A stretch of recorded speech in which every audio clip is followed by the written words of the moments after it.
Okay, so we have our sleeve laid out here as well as the lamp on a dry cloth protected from anything that could potentially contaminate it.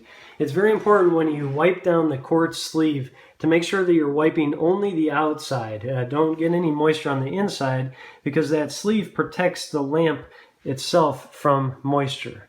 The other thing to note is that when you're handling the lamp, make sure to only touch the ceramic parts and to use gloves. Don't touch the glass portion of it. And again, try to keep moisture out of the inside of the quartz sleeve.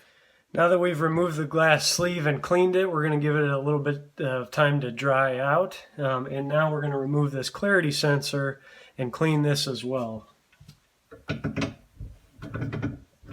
this simply unthreads.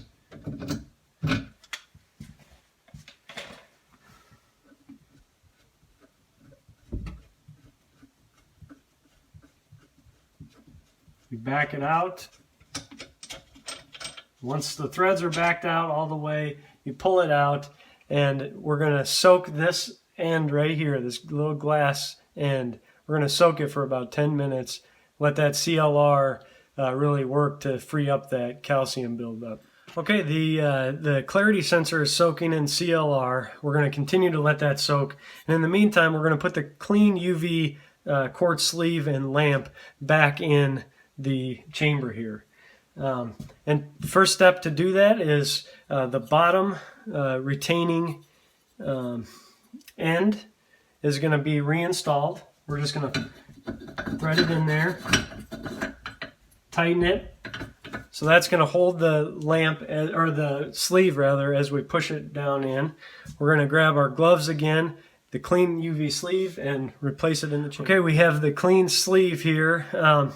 Now, it's very important before we replace it to note that there is, I don't know if you can see that yet, there it is.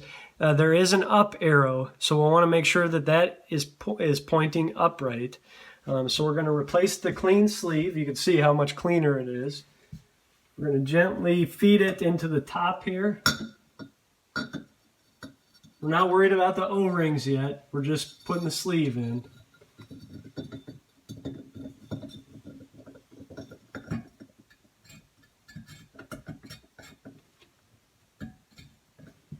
Try to center it so that it falls.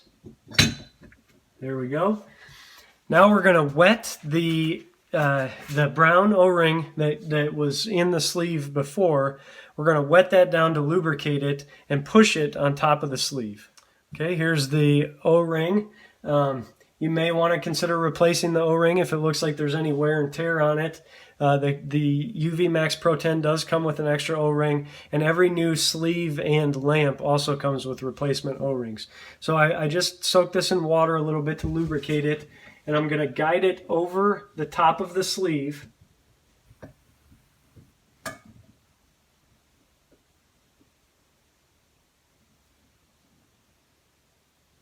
Now I'm going to get the top retainer and thread this on, and that will help push that O-ring down over the sleeve.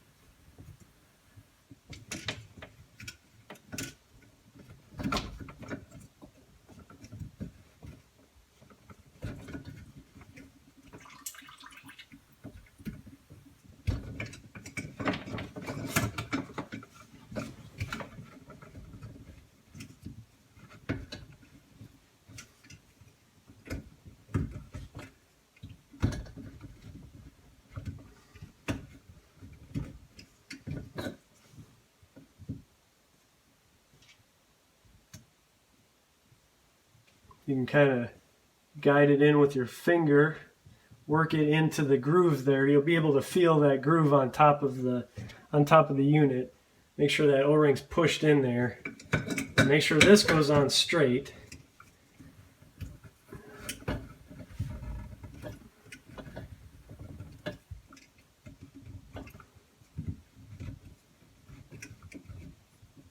Okay. Now we have our top retainer on there, locked in.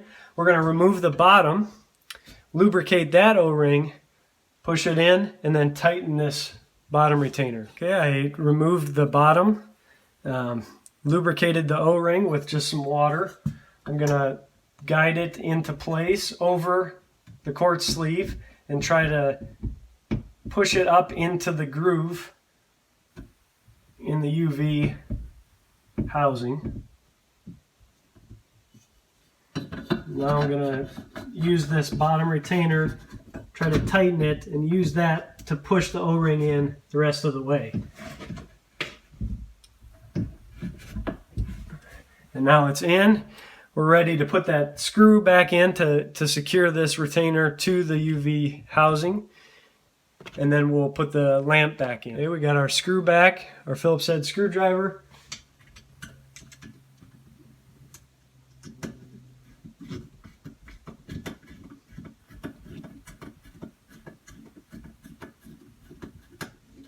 That's tightened in there. Now we'll put our gloves back on, drop that lamp in. Okay, we have the UV lamp. We didn't need to replace this because we weren't getting a lamp alarm, and these lamps do last 2 years. It hasn't been 2 years yet, so we're simply replacing the old lamp. We're going to carefully guide it into the middle of that quartz sleeve, and again, that quartz sleeve is just protecting this lamp from getting wet. The water runs around the quartz sleeve, and the UV light shines and hits the water and sterilizes it.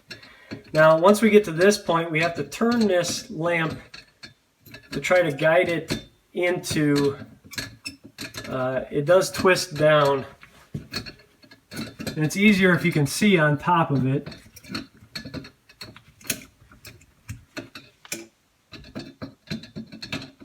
There we go. We got it in place, and then we twist it to secure it. We can reconnect this electrical connection, making sure that the retaining ring is up and out of the way. That's back on there. Now we replace the retaining ring, pinch it and push it down. You'll hear that click.